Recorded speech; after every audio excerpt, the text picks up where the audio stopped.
My name is Shivananda Hiremath, Assistant Professor, Government First Grade College, Humanabad, District Bidar, State Karnataka. Today I will be teaching the lesson classification of Indian languages. By choosing the presentation phase, content expansion in micro teaching. ಭಾರತೀಯ ಭಾಷೆಗಳ ವರ್ಗೀಕರಣ. ಪ್ರಪಂಚದಾದ್ಯಂತ ಸುಮಾರು 6,000 ಭಾಷೆಗಳಿವೆ ಎಂದು ಒಂದು ಅಂದಾಜು ಮಾಡಿದ್ದಾರೆ. ಭಾರತದಲ್ಲೇ ಸುಮಾರು 3,000 ಭಾಷೆಗಳಿವೆ ಎಂಬುದು ಮತ್ತೊಂದು ಅಂದಾಜು. ಭಾರತವು ವೈವಿಧ್ಯತೆಯಲ್ಲಿ ಏಕತೆಯನ್ನು ಸಾಧಿಸುತ್ತಿರುವಂತಹ ನಾಡಾಗಿದೆ. ಅಂದರೆ ಜಾತಿ, ಜನಾಂಗ, ಸಮಾಜ, ಸಂಸ್ಕೃತಿ ಮತ್ತು ಧರ್ಮ ಇತ್ಯಾದಿಗಳಲ್ಲಿ ಈ ವೈವಿಧ್ಯತೆ ಕಂಡುಬರುತ್ತದೆ. ಆದ್ದರಿಂದಲೇ ಭಾರತೀಯ ಸಂಸ್ಕೃತಿಯು ವಿಶ್ವಕ್ಕೆ ವಿಶಿಷ್ಟವಾದುದೆಂದು ಹೇಳುವುದು. ಇಂತಹ ನಾಡಿನಲ್ಲಿ ಭಾಷೆಗಳು ಕೂಡ ಅನೇಕ.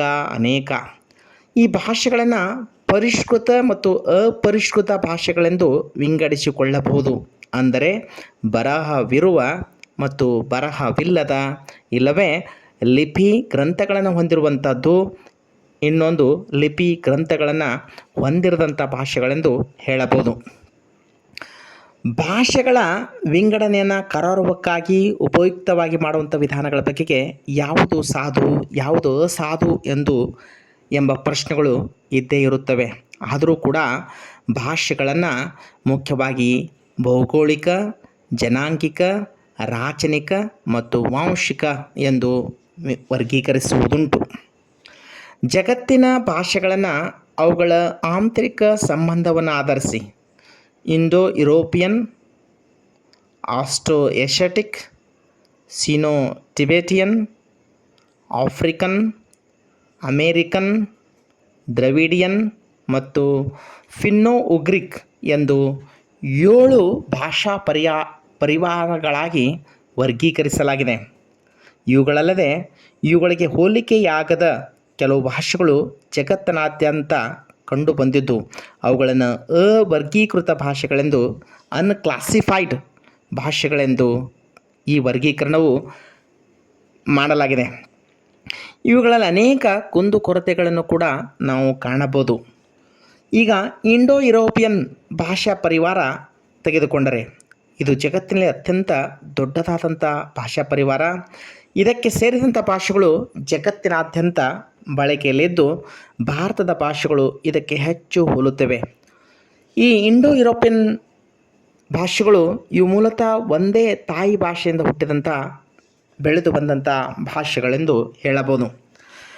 ಅದೇ ರೀತಿಯಾಗಿ ಭಾರತದಲ್ಲಿ ಸಿನೋ ಟಿಬೆಟಿಯನ್ ಭಾಷಾ ವರ್ಗಕ್ಕೆ ಸೇರಿದಂತಹ ಟಿಬೆಟೋ ಬರ್ಮನ್ ಮತ್ತು ಟಿಬೆಟೋ ಚೈನೀಸ್ ಭಾಷೆಗಳು ಕೂಡ ಬಳಕೆಯಲ್ಲಿವೆ. ಸಿನೋ ಟಿಬೆಟಿಯನ್ ಭಾಷೆಯನ್ನು ಹೆಚ್ಚಾಗಿ ಈ ಭಾಷೆಗಳು ಹೋಲುತ್ತವೆ. ಇವು ಒಂದೇ ತಾಯಿ ಭಾಷೆಯಿಂದ ಹುಟ್ಟಿ ಬೆಳೆದಂಥ ಭಾಷೆಗಳು. ಆಸ್ಟ್ರೋ ಏಷ್ಯಾಟಿಕ್ ಭಾಷಾ ಪರಿವಾರಕ್ಕೆ ಸೇರಿದಂಥ ಕೆಲವು ಆಸ್ಟ್ರಿಕ್ ಭಾಷೆಗಳು ಕೂಡ ಭಾರತದಲ್ಲಿ ಇನ್ನೂ ಬಳಕೆಯಲ್ಲಿವೆ. ಇವು ಆಸ್ಟ್ರೋ ಏಷ್ಯಾಟಿಕ್ ಭಾಷೆಗಳನ್ನು ಹೆಚ್ಚಾಗಿ ಹೋಲುತ್ತವೆ. ದ್ರಾವಿಡ ಭಾಷಾ ವರ್ಗಕ್ಕೆ ಸೇರಿದ ಹೆಚ್ಚು ಕಡಿಮೆ ಎಲ್ಲ ಭಾಷೆಗಳು ಭಾರತದಲ್ಲಿಯೇ ಬಳಕೆಯಲ್ಲಿವೆ. ಇವು ಆಂತರಿಕವಾಗಿ ಸಾಕಷ್ಟು ಸಾಮ್ಯತೆಯನ್ನು ಹೊಂದಿರುವಂಥ ಭಾಷೆಗಳಾಗಿವೆ. ಆದರೆ ಆಫ್ರಿಕನ್, ಅಮೇರಿಕನ್ ಭಾಷೆಗಳು, ಫಿನ್ನೋ ಉಗ್ರಿಕ್ ಭಾಷೆಗಳು ಭಾರತದಲ್ಲಿ ಬಳಕೆಯಲ್ಲಿ ಇಲ್ಲ. ಈಗ ಭಾರತೀಯ ಭಾಷೆಗಳನ್ನು ಬಹು ಹಿಂದಿನ ಕಾಲದಿಂದಲೂ ವಿದ್ವಾಂಸರುಗಳು ವಿವಿಧ ರೀತಿಯಲ್ಲಿ ವರ್ಗೀಕರಿಸುತ್ತಾ ಬಂದಿದ್ದಾರೆ. ಈ ವರ್ಗೀಕರಣವನ್ನೇ ವೈಜ್ಞಾನಿಕ ಸಾಧುವಾದುದೆಂದು ಹೇಳಲು ಸಾಧ್ಯವಿಲ್ಲ.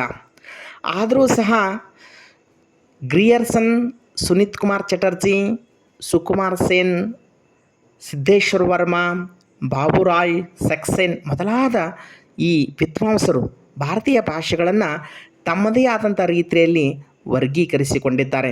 ಇದರ ಜೊತೆಗೆ ವಿದೇಶಿ ವಿದ್ವಾಂಸರು ವಿವಿಧ ರೀತಿಯಲ್ಲಿ ವರ್ಗೀಕರಿಸಿಕೊಳ್ಳಲು ಪ್ರಯತ್ನ ಮಾಡಿದ್ದಾರೆ. ಆಧುನಿಕ ಭಾಷಾ ವಿಜ್ಞಾನಿಗಳು ಭಾರತದ ಎಲ್ಲ ಭಾಷೆ ಮತ್ತು ಉಪಭಾಷೆಗಳನ್ನು ಅವುಗಳ ಆಂತರಿಕ ಸಂಬಂಧವನ್ನು ಆಧರಿಸಿ ವಾಂಶಿಕ ಮತ್ತು ರೂಪಾತ್ಮಕವಾಗಿ ಇಂಡೋ ಆರ್ಯನ್ ಭಾಷಾ ಪರಿವಾರ, ದ್ರಾವಿಡ ಭಾಷಾ ಪರಿವಾರ, ಟಿಬೆಟೋ ಬರ್ಮನ್ ಭಾಷಾ ಪರಿವಾರ, ಆಸ್ಟಿಕ್ ಭಾಷಾ ಪರಿವಾರ ಎಂದು 4 ಮುಖ್ಯ ಭಾಗಗಳನ್ನಾಗಿ ವರ್ಗೀಕರಿಸಿದ್ದಾರೆ. ಭಾರತದಾದ್ಯಂತ ಈ ಯಾವ ಭಾಷೆ ಮತ್ತು ಉಪಭಾಷೆಗಳನ್ನು ಹೋಲುವ ಭಾಷೆ ಮತ್ತು ಉಪಭಾಷೆಗಳು ಇವೆ, ಇವುಗಳನ್ನು ಅವರ್ಗೀಕೃತ ಅಥವಾ ಅನಿಶ್ಚಿತ ಅನ್ಕ್ಲಾಸಿಫೈಡ್ ಭಾಷೆಗಳೆಂದು ಹೆಸರಿಸಿಕೊಳ್ಳಬಹುದಾಗಿದೆ. 1885ರ ಅವಧಿಯೊಳಗೆ ಗ್ರಿಯರ್ಸನ್ ಮತ್ತು ಸ್ಟೆನೆಕೋನ್ ಎಂಬುವರು ಭಾರತೀಯ ಭಾಷೆ ಮತ್ತು ಉಪಭಾಷೆಗಳ ಸರ್ವೇಕ್ಷಣಾ ಕಾರ್ಯವನ್ನು ಕೈಗೊಂಡರು. ಇವರ ಪ್ರಯತ್ನದಿಂದಲೇ ಅತ್ಯಂತ ಪ್ರಮುಖವಾದಂಥ ಬೃಹತ್ ಗ್ರಂಥವೊಂದು ಹೊರಬಂತು. ಅದುವೇ ಲಿಂಗ್ವಿಸ್ಟಿಕ್ ಸರ್ವೆ ಆಫ್ ಇಂಡಿಯಾ. ಇದು 11 ಸಂಪುಟಗಳಿಂದ ಹೊಂದಿದಂತಹ ಬೃಹತ್ ಕೃತಿ. ಇದರಲ್ಲಿ ಭಾರತೀಯ ಭಾಷೆ ಮತ್ತು ಉಪಭಾಷೆಗಳನ್ನು ವಿವಿಧ ರೀತಿಯಲ್ಲಿ ವರ್ಗೀಕರಿಸಲು ಪ್ರಯತ್ನಿಸಲಾಗಿದೆ. ಆದರೆ ಇದರ ಕುಂದುಕೊರತೆಗಳನ್ನು ಭಾರತೀಯ ಭಾಷಾ ವಿಜ್ಞಾನಿಗಳು ಎತ್ತಿ ತೋರಿಸಿದ್ದಾರೆ. ಭಾರತದಲ್ಲಿ ಇಂಡೋ ಆರ್ಯನ್ ಭಾಷಾ ಪರಿವಾರಕ್ಕೆ ಸೇರಿದಂಥ Indo Aryan, Indo Iranian, Indo Dardic ಮತ್ತು ಇಂಡೋ ತೊಕಾರಿಯನ್ ಎಂಬ 4 ಶಾಖೆಗಳಿಗೆ ಸೇರಿದಂಥ ಭಾಷೆಗಳಿವೆ ಎಂಬುದು ಕೆಲವರ ಅಭಿಪ್ರಾಯ.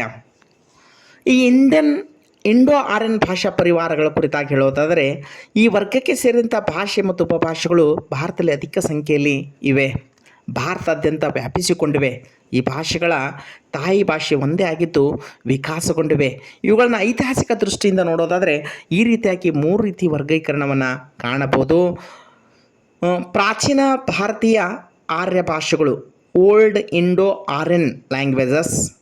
ಅದೇ ರೀತಿಯಾಗಿ ಎರಡನೇದಾಗಿ ಮಧ್ಯಕಾಲೀನ ಭಾರತೀಯ ಆರ್ಯ ಭಾಷೆಗಳು, ಮಿಡಲ್ ಇಂಡೋ ಆರ್ಯನ್ ಲ್ಯಾಂಗ್ವೇಜಸ್.